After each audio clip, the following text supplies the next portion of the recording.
Karen Dupree with Triangle to Coast Realty, and today we're working with our market update for October, and we have one of our experts, Michele Callaway, with Adams House, Sizemore, and Adams attorneys out of Raleigh, Angier, and Cary to join us. How are you doing today, Michele?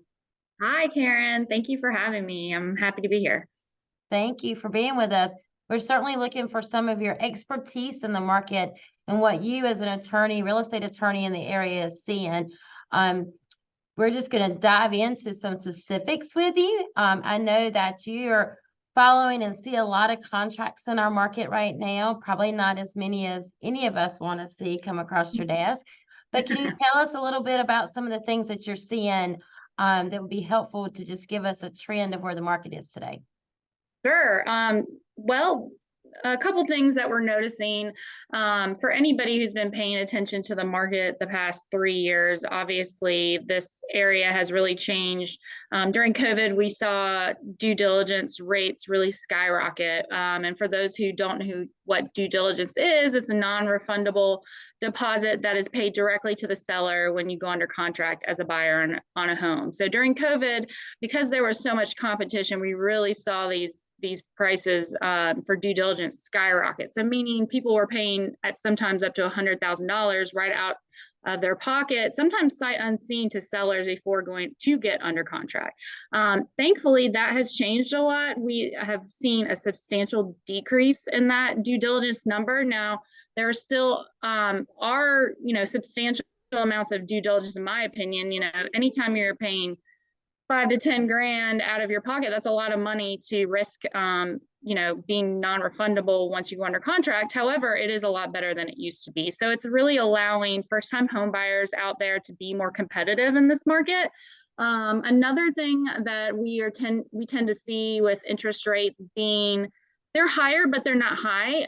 If you look over it, as far as the history of interest rates, but when you're used to seeing, 2 and 3% interest rates in the past 3 years, it does come as a bit of a shock to now see 6s and 7s. However, we're tending to see more people doing adjustable rates. So again, adjustable rates are a type of loan product where you upfront have a lower interest rate, and that's usually for a short period of time. So you're looking at anywhere from 3 to 5 to 7 years with the lower interest rate.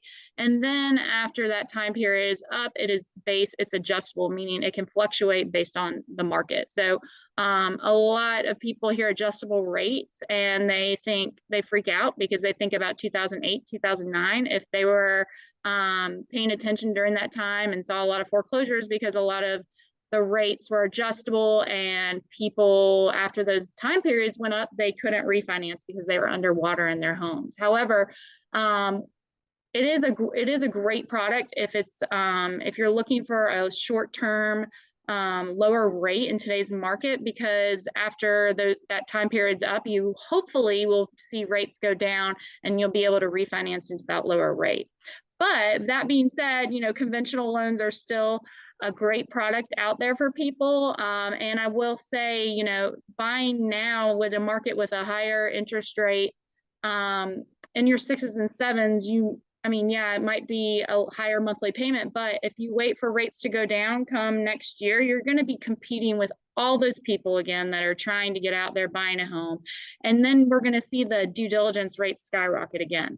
So you're going to get right back into a situation where you're having to fork out, anywhere from $30,000 to $100,000 just to get under contract. And that really displaces a lot of people from being competitive in this market. So you really have to look at your personal situation, your personal finances, especially those first-time home buyers. If they do not have a lot of cash in the bank, they're not going to be competitive if they wait longer. So you might be able to get away with getting under contract for, I'm seeing as low as $5 grand for due diligence right now, depending on the area. To get under contract. And yeah, you might have a higher interest rate, but at least you don't have to compete with all the people with deep pockets once the rates eventually do go down. And they will go down. And, if you get under contract and purchase a conventional loan at today's rate, you can refinance once those rates drop. So it's really just a matter of changing your mindset about what is out there. You have more homes probably available to you now than you will see once the rates go down. There's it's just going to be, it's going to be crazy again. I know that for sure. Absolutely. I've got a couple of questions just to go back. Your due diligence, and we all know that it's lesser now than it was, of course, in the frenzy of the market. And I agree with you that I certainly think those days are coming back when the interest rates just jump down a little bit. We're going to see a lot of people jump into the pool as being a buyer. Do you see anything, a trend when it comes to price points with due diligence? If it's below 5, it's a certain way, or above, or is it just kind of all over the board for you right now and what you're seeing? I think I'm seeing the highest due diligence rates I'm probably seeing right now are in the Cary area. So you're getting 27518 area code. I see Raleigh, outside skirts of Raleigh, a lot lower. As far as you're going outside of a main city, they're getting lower. But it depends on the purchase price too, right? So you're still seeing the million plus homes having substantial due diligence rates. One thing we've seen go away almost completely is earnest money, because when you have such a high due diligence amount, there's really no point to have earnest money, because if you're already forking out, anywhere from, in my opinion, 30 to 100 grand for due diligence, you bought the house whether you realize it or not. You're not going to walk away from that kind of cash unless there is a substantial material fact that the seller did not disclose, and then you have a lawsuit on your hands. So it just really depends, and I hate saying that, but as a lawyer, I think I say that, phrase more than anybody. And it's not a yes or no answer. It's a lot of gray in real estate, and it's constantly changing. So what I could say today, a month from now, might completely change. But that's why you're doing these market updates for October each month, because it's constantly changing. So I think it's smart. Absolutely. So with the earnest money, are you still seeing it even when the prices or the due diligence is really low? If it's 5 to 10, you're still seeing earnest money on the table, or is it eliminated, like you said? It's pretty much eliminated. I would say we will see every once in a while 1,000 due diligence and 1,000 earnest money. But everything's negotiable in contract. So it's really what buyers are comfortable with offering. And of course, sellers can say no and say what they're more comfortable with. But it just really depends on every situation is unique when you're going under contract for a home. Just because, and this could be even in the same neighborhood, one house is, you see 20 grand due diligence, the next house down the street might be, need a lot of work, and there might be issues that the buyers want to vet out with their inspection before they're willing to put more money towards the transaction. So you might see that house be at maybe $1,000 due diligence. So, there's really no textbook, formula for due diligence and purchase price. It's really, and that's why we need realtors, right? Because we don't, as an attorney, I don't know, I tell clients all the time, I don't know how to advise you on a purchase price. I can tell you the legal ramifications of what you're offering as far as due diligence, but it's really where real estates come in and really provide value to clients. Thank you, Michele, for that. We certainly believe in the value that we provide for our buyers and for the sellers too when they're accepting offers. Another question with the contracts that you're seeing, is there any difference in the timeline of closing, or do you see them not being as quick?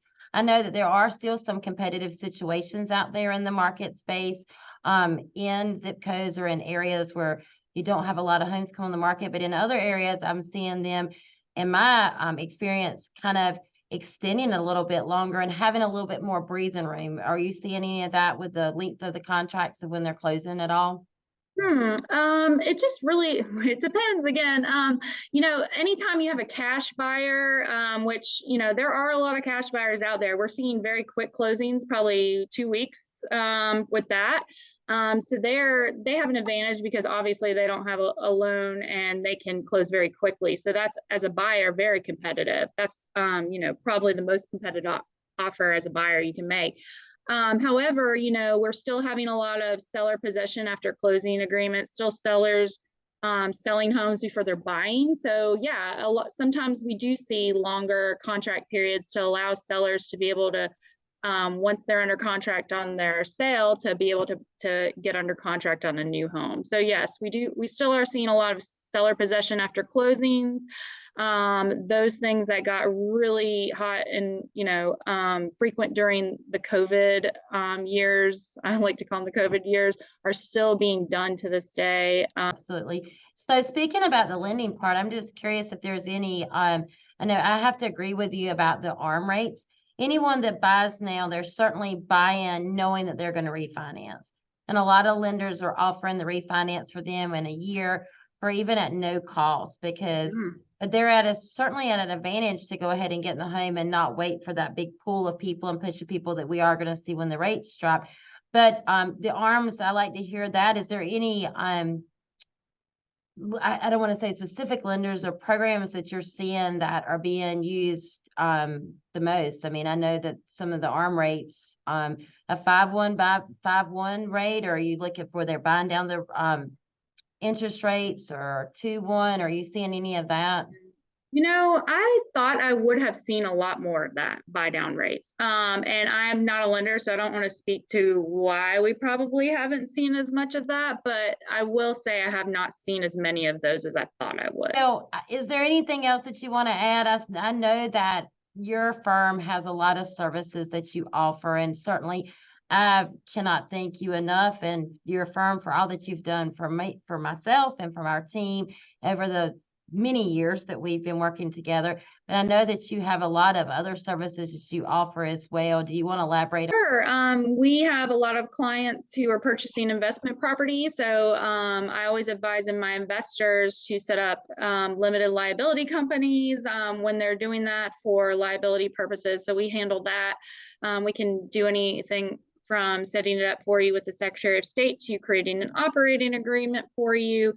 We do limited wills, estate planning for clients who are real estate clients. That usually turns into questions about wills and estate planning at the closing table. So we do those services as well.